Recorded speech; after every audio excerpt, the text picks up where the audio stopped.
What was the point of the military subplot during the Culling game? This was essentially asked by one of my followers over on Instagram. They said, I want your opinion about the military subplot in the Culling game, and if you think it was going to be expanded upon and got rushed, or was just always meant to be a one off plot point. I got you. Let's talk about it.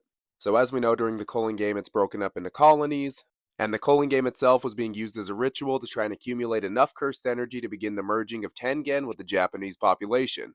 So Kenjaku was using the Culling game players for their cursed energy, and some of these colonies, they just weren't putting out enough cursed energy. So in comes the subplot of Kenjaku tricking the United States to deploy soldiers within Japan. I'm not gonna lie, it's low-key funny how he convinced the US to deploy soldiers. He told them they could abduct sorcerers and study them because the cursed energy could be a reliable resource. And when the US soldiers got deployed and stepped foot in Japan, he released a bunch of cursed spirits to eradicate the US soldiers. Now, why did he do this? Remember how some of the colonies within the Culling game were not producing enough cursed energy? He did this so the soldiers would get slaughtered and it would raise the cursed energy output upon their death.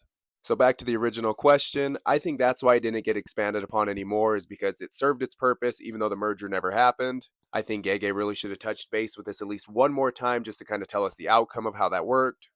But he didn't, and that's alright because it is his manga and he could do whatever he wants. And to fully answer, was this meant to be just a one off plot point? You could not have asked this at a better time. Because with Gege's interview for the JJK exhibition, he did say Kenjaku was always supposed to lose. But like I said in my other video about the JJK exhibition information, we always kinda knew that's how it was supposed to go. Like, the merger was never really practical because of the requirements for it to actually happen. I really hope I answered your question, Rayori, and I apologize if I got to rambling a little bit. Peace.